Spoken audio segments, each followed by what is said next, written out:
Jason, What are we doing? you're going to show me how you win all these races. Driving lesson. Driving lesson. Good. I need it. So it's interesting because I've obviously spoken to lots of drivers, but I think it's it's almost going back to basics and looking at the detail of everything. Isn't That it is exactly that. Rather than being digitally trapped. Yeah. And something's here. So let's get the car flat just before you. Yes, that's right. And then it has a bit more bite as you turn.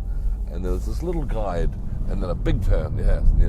Once the wheel comes out nicely, it takes off, and then you get the weight out of it. Yeah. And rather than having a constant curve, we get the corners only this long instead of that long. That long, yeah. Yeah. And then turn the wheel when the weight's on the nose. Yes, exactly right. That. You know this stuff. And that's the beauty of doing it in a road car like this. You've got time to feel it. 130.8. I don't know what that means. Oh, that's stunning. Is it? Well, I reckon if we could made it into a 29, we're on the pace. Yeah, flat car, inside. Where do I want to get to? Not where am I leaving from? Where am I going to? Yes, we're through. We made that. Since I glued that cone to the ground. I'm just trying to help, But you should go through all of the gears. Yet and Sun always did that, even coming up to last source.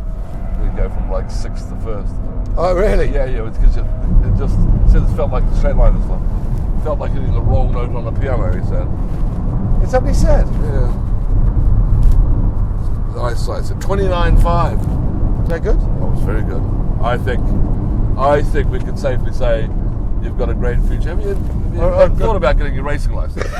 Good morning, ladies and gentlemen. Welcome to the launch of Vauxhall Astra, revised Vauxhall Astra. In comparison to the previous model, then we had on the hatchback a CD, so that